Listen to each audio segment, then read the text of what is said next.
Amén. Bueno, vamos a pasar entonces, hermanos, a la predicación del libro, o sea, la predicación del día de hoy. Hoy día, particularmente, no vamos a utilizar algún texto para hablar o para citar, ya que vamos a hablar de una persona que aparece en varias partes de la Biblia, que es David. Hoy día, y el título del sermón de hoy es El reinado eterno de David. Y en él, entonces, vamos a centrar hoy día nuestra predicación. Cuando hablamos de David, generalmente la gente sabe poco, ¿cierto?, de David. Muchas personas entienden o a grosso modo pueden saber de David que este hombre fue un, un rey de Israel. Quizás los que están más familiarizados con la Biblia saben que efectivamente David fue el segundo rey de Israel. Antes de su reinado, David fue perseguido fuertemente por el primer rey de Israel, que fue Saúl. De David sabemos también que era un pastor. Yo creo que lo que más se conoce de David es la historia que tiene con Goliat, que siendo muy joven y siendo muy pequeño, se enfrenta a un gigante, ¿cierto?, que amenazaba, un gigante filisteo que amenazaba entonces a Israel, a los ejércitos de Israel. Y este joven pequeño, de buen parecer, se acerca, ¿cierto? Y derrota a Goliat. Eso también se ha transformado de alguna manera en, una, en un ejemplo que se da generalmente en los deportes, ¿cierto? Cuando se juega un equipo pequeño con un equipo grande y dicen, ya se hacen estas alusiones que se enfrenta David contra Goliat. Generalmente la gente tiene esta percepción de David respecto de esta situación en particular, que podría ser lo más importante que la gente en general conoce de David. Pero nosotros y usted quizás que ha venido siguiendo las predicaciones del día domingo, he escuchado, ¿cierto?, el nombre de Ruth, por ejemplo, y nosotros al escudriñar las escrituras podemos también conocer que efectivamente David es bisnieto de Ruth. David, una vez que se transformó en rey, también podemos verlo en las escrituras, tuvo una vida marcada, ¿cierto?, por una enorme cantidad de problemas familiares, debido sin duda a sus malas decisiones. Mucha gente tiene ciertos problemas con David respecto de cómo puede ser un hombre que conforma el corazón de Dios y a la misma vez haber pecado deliberadamente contra su compañero Urías Eteo, quedándose con su mujer y derechamente siendo el autor intelectual de su muerte. Esto es algo que también hizo David y que claramente no es recalcable en lo absoluto, es totalmente condenable. David, sin duda, fue un pecador más, pero también fue un ejemplo de verdadero arrepentimiento. David fue un gran receptor de la gracia divina. También sabemos de David que, por otro lado, ciertamente se relaciona directamente con Jesús, debido a que viene de su genealogía. Jesucristo viene de la genealogía de David. Esto lo podemos ver en el primer capítulo del libro de Mateo. Y esto sucede en cumplimiento al pacto que Dios estableció con David. Quizás la gente que entiende y habla y conoce un poco más de Biblia puede comprender y sabe efectivamente que David, y quizás uno de los hechos más importantes que vivió efectivamente, es el hecho de que Dios hizo un pacto con él en 2 Samuel, en su capítulo 7, está escrito, donde Dios le promete a David que reinaría por siempre Israel, a través claramente de su descendencia. Es por eso que nosotros hoy día hemos titulado El reinado eterno de David, porque esa promesa de Dios, ese pacto de Dios ciertamente se cumple en David a través de la persona de Jesucristo. Pero hoy, para introducirnos quizás a lo que es el Evangelio propiamente tal, vamos a ver otra perspectiva de David. Vamos a verlo desde una perspectiva tipológica. En palabras simples y llanas, esto quiere decir que veremos cosas de David, de su vida, de las circunstancias que vivió y cómo éstas apuntan a la persona de Jesús. Y esto lo podemos ver en algunas de las similitudes que podemos observar respecto de David y Jesús. Como por ejemplo que ambos nacen en Belén. 1 Samuel 17:12. Y David era hijo de aquel hombre efrateo de Belén de Judá, cuyo nombre era Isaí. Isaí era el padre de David, el cual tenía 8 hijos, y en el tiempo de Saúl este hombre era viejo y de gran edad. Sabemos entonces que David nace efectivamente en Belén. Y encontramos nosotros en las Escrituras y en Miqueas una profecía que le daba entendimiento a los que estaban esperando al Cristo de que efectivamente en la misma ciudad del nacimiento de Belén, en el mismo lugar de nacimiento de David, iba a nacer también el Cristo. Miqueas 5, versículo 2. Pero tú, Belén Efrata, pequeña para estar entre las familias de Judá, de ti me saldrá el que será Señor en Israel. Y sus salidas son desde el principio, desde los días de la eternidad. Tanto David como Jesús nacen efectivamente en Belén. Pero eso es solamente la primera similitud. Porque cuando nosotros vamos a sus vidas, vemos que hay una similitud también importante. Y es que ambos hombres fueron humildes pastores. Primero de Samuel 17:34 dice: David respondió a Saúl: tu siervo era pastor de las ovejas de su padre. Y cuando venía un león o un oso y tomaba algún cordero de la manada, sigue el texto, lo que nosotros rescatamos de este pasaje es que efectivamente David le dice a Saúl que él era pastor de ovejas, él cuidaba las ovejas de su padre. Y qué maravilloso es encontrar también en la persona de Jesús que él también es el pastor, el gran pastor. Nosotros encontramos todo esto en Juan 10. En su versículo 16 de Juan 10, pero que habla mucho más en profundidad de esto, dice Jesús: también tengo otras ovejas que no son de este redil. Aquellas también debo traer yo ya mi voz, y habrá un solo rebaño y un solo pastor. Ese pastor es Jesús. Pero algo quizá mucho más profundo, hermanos, es que veremos que hay promesas hechas a David que se cumplen en Jesús. Ezequiel, capítulo 34, versículo 23 al 24, dice: y levantaré sobre ellas un pastor, y él las apacentará. A mi siervo David, dice, él las apacentará y él les será por pastor. Yo Jehová les seré por Dios, y mi siervo David príncipe en medio de ella. Esto hace claramente referencia y se cumple efectivamente en la persona de Jesús. Nosotros vemos, no solamente en este pasaje, sino que veremos en otros pasajes, cómo efectivamente las promesas hechas a David y en la persona de David fueron cumplidas en Jesús. Otra similitud que nosotros encontramos y que apuntan desde la vida de David a Jesús es que ambos derrotan a un enemigo que nadie podía derrotar. David, por un lado, derrota, cierto, a Goliat.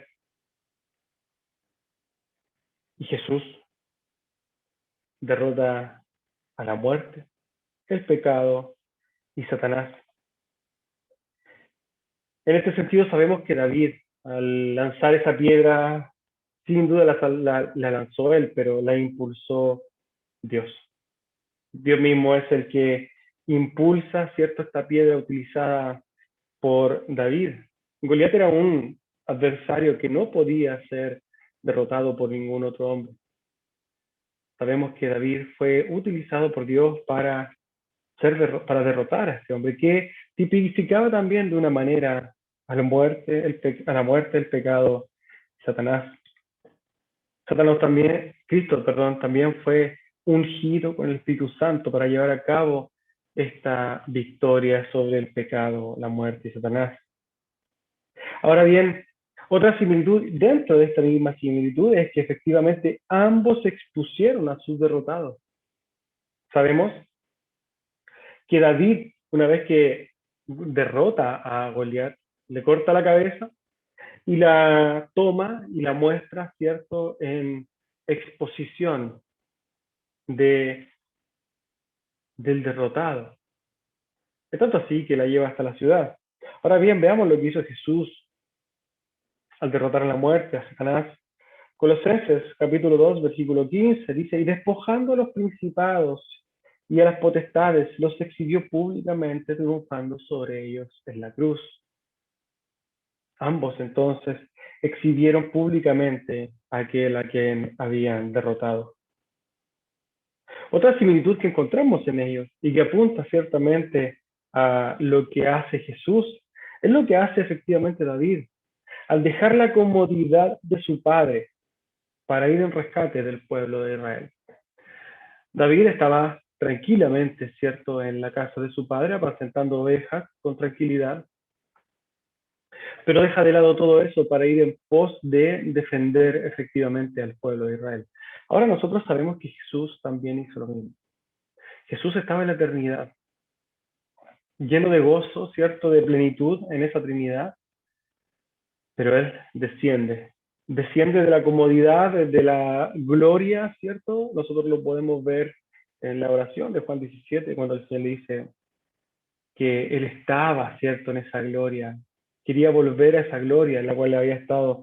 ¿Por qué? Porque ciertamente lo estaba. Pero Él viene, ¿cierto?, ¿a qué? A buscar a un pueblo, a rescatar a un pueblo, a darse a sí mismo por un pueblo.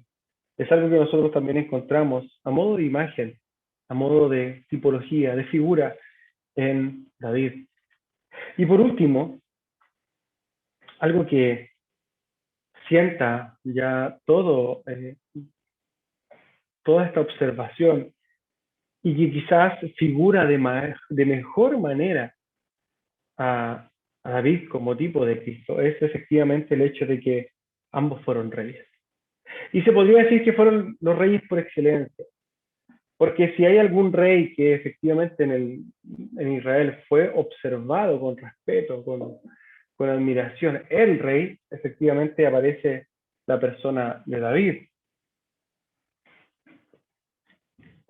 Generalmente cuando uno se refiere a Saúl, se refiere a Saúl o a Salomón, pero cuando se refiere a David es muy común hablar del rey David. ¿Y qué otra tipología más puede tener el hecho de que Jesús efectivamente es el rey de reyes? Miren lo que dice la Biblia respecto de David o Jesús a la misma vez. Ezequiel 37, versículo 25. Habitarán en la tierra que di a mi siervo Jacob, en la cual habitaron vuestros padres. En ella habitarán ellos, sus hijos y los hijos de los hijos para siempre. Y mi siervo David será príncipe de ellos para siempre. No lo iba a hacer David, lo iba a hacer la descendencia de David, el hijo de David. Y ese hijo de David, ese David sería nada más y nada menos que nuestro Señor Jesucristo. Isaías 9, versículo 6 y versículo 7. Porque un niño nos es nacido, pasaje conocido, hijo nos es dado, y el principado sobre su hombro, y se llamará su nombre admirable, consejero, Dios fuerte, Padre eterno y príncipe de paz. Lo dilatado de su imperio y la paz no tendrá límite sobre el trono de David y sobre su reino, disponiéndolo y confirmándolo en juicio y en justicia desde ahora y para siempre. Está haciendo referencia claramente a Jesús. Jeremías, por su parte, dice en su capítulo 23, he aquí que vienen días, dice Jehová, en que levantaré a David, renuevo justo, y reinará como rey, el cual será dichoso y hará juicio, justicia en la tierra. Y está haciendo referencia nuevamente a Jesús. Vemos como la Escritura, en 3 o 4 pasajes que hemos nombrado, nombra efectivamente a David, pero el cumplimiento es en Jesús. Ciertamente las Escrituras apuntan a un solo rey, rey de reyes y señor de señores. Esto aparece en Apocalipsis 19:16. Vendrá Jesús en su segunda venida, y en su vestidura y en su muslo tiene escrito este nombre: Rey de reyes y Señor de señores. Ahora bien, hermano, ¿por qué estamos diciendo todas estas cosas? Porque nosotros, a través de este quizás estudio cronológico y podríamos decir sistemático desde la Biblia hacia atrás, pasando por los eventos más importantes, vamos ciertamente descubriendo el Evangelio en ella? Y hoy día estamos hablando de David. ¿Por qué? Porque en la persona de David, Dios también en las Escrituras está anunciando la llegada del Redentor. En la persona de David también se está anunciando aquel rey que vendría a reinar por siempre y para siempre. Podemos ver que la promesa y el pacto davídico, la promesa de David, el pacto que Dios hace con David, y en ese pacto se manifiesta la misericordia, la providencia de Dios en el plan de salvación. En la mente de Dios, en el plan de Dios, todo lo que iba a acontecer con la persona de Jesús se estaba profetizando desde el Antiguo Testamento. Cuando nosotros vemos a simple vista la promesa a David, podemos verla desde una perspectiva terrenal, pero detrás de esto hay un cumplimiento espiritual y eterno en la persona de Jesús. Lo que nosotros vemos en David, sus promesas, las promesas hechas a él, se cumplen en la persona de Jesús. El plan redentor, el plan de salvación para los hombres venía ya determinado desde las Escrituras del Antiguo Testamento, de Génesis 3:15 en adelante. Vendría un rey eterno, un reinado eterno que se le había profetizado a David, pero este reinado eterno vendría, ¿cierto?, en la persona de Jesús. Este rey trasladaría a las personas desde el reino de las tinieblas hacia la luz admirable de él mismo. Trasladaría a las personas desde el reino de Satanás al reino celestial de Dios. Este rey, rey de reyes y señor de señores, limpiaría a las personas de sus pecados, les daría o los justificaría, los perdonaría, los redimiría, ¿cierto? Les daría esta redención, los amaría con amor eterno y los haría parte de sí mismo para reinar sobre ellos eternamente. Aquí estamos hablando y nos pasamos a un ámbito de este reino celestial en el cual se le profetiza, ¿cierto?, eternamente a David, pero se cumple en la persona de Cristo. Cristo sería ese rey. Nosotros vemos el cumplimiento de esas promesas en la persona de Cristo. Cristo es el Rey de reyes y Señor de señores. Quizás nosotros vemos a Jesús que ha venido como el Cordero sufriente en primera instancia, pero Él siempre ha sido el Rey. Primeramente viene a reinar en el corazón de los hombres. Nosotros ya somos parte de ese reino. Eso es lo que profesamos. Somos parte del reino celestial de Dios. Las promesas hechas a David ya se están cumpliendo en nosotros. El Señor Jesucristo ya es nuestro Rey. Y nosotros estamos hablando de esto porque mirando desde la perspectiva de la evangelística, nosotros tenemos que preguntarnos ciertamente, usted, yo, cada persona que oye esta palabra, ¿a qué reino pertenece?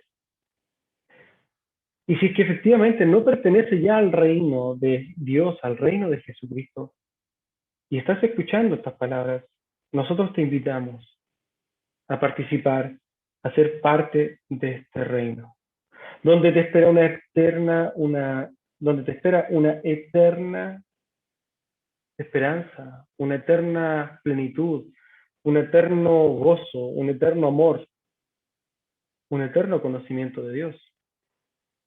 una eternidad de vida, una eternidad de paz.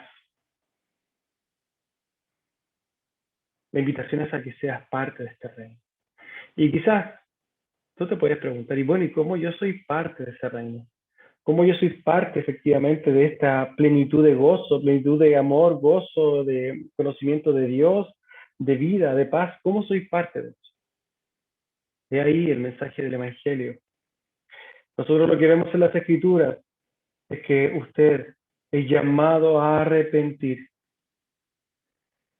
Usted es llamado a dejar su vana manera de vivir. Usted es llamado a comprender que usted es un pecador en primera instancia. Usted es llamado a entender que usted ha transgredido la ley de Dios. La ley de Dios dice, no matarás. La ley de Dios dice, no mentirás.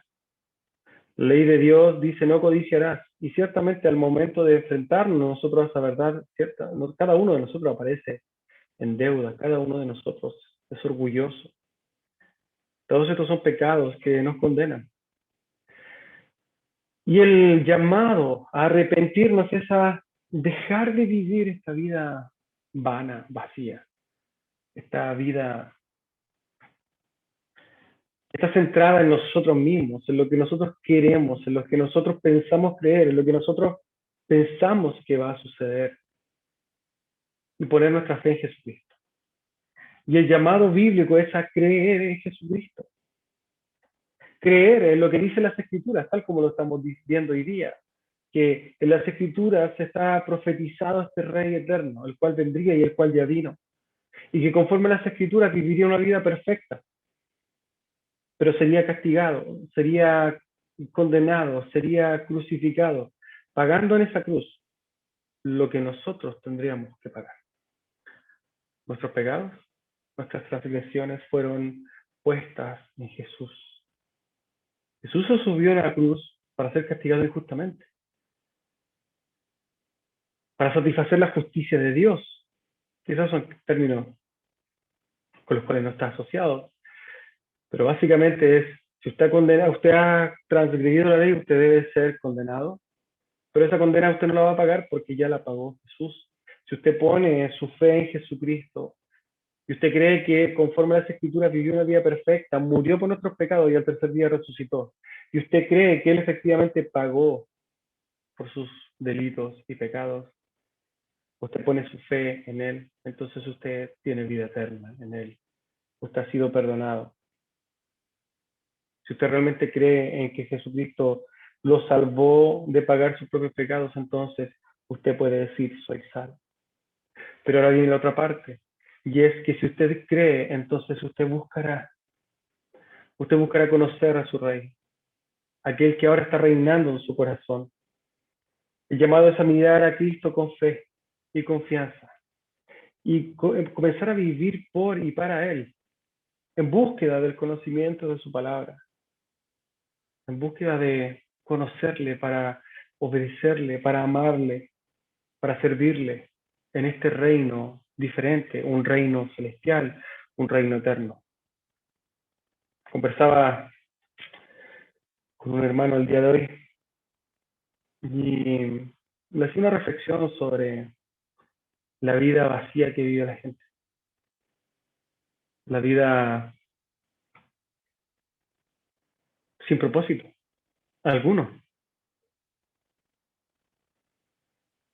Cada persona pasa por momentos eh, de dudas, de estas famosas dudas existenciales, de dudas respecto a lo que va a suceder después, por ejemplo, la muerte. Para muchas personas, la vida solamente es un momento donde tienes que pasarla súper bien porque efectivamente después de esto no viene nada. Pero al mirar la vida desde esa perspectiva, siento pena. Siento pena por la forma tan vacía de ver la vida, por la forma tan vana. La vida pasa en un abrir y cerrar de ojos, no es más que eso. Y Dios tiene un propósito mucho más glorioso, más profundo, más eterno, con un propósito real y precioso que es vivir para la gloria de Dios, pensando y descansando en la esperanza de una eternidad junto a Él.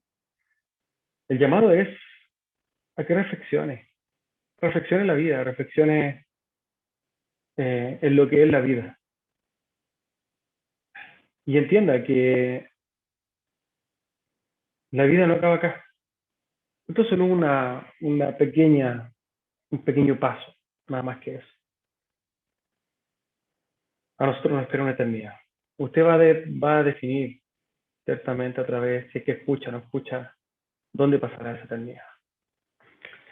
Queremos darle las gracias por poder compartir con nosotros este momento, este breve sermón, esta breve reflexión, este breve mensaje que llama a aquellas almas que están sedientas, ¿cierto?, de encontrarse con su Dios, eh, a que vengan a los pies de Cristo. Vayan a los pies de Cristo, busquen a Cristo. Descansen en el glorioso y precioso Evangelio de nuestro Señor Jesucristo. Él murió. Y por eso nosotros, domingo a domingo, día a día, le damos gracias, le damos gloria. Exaltamos, ¿cierto?, su nombre y le glorificamos.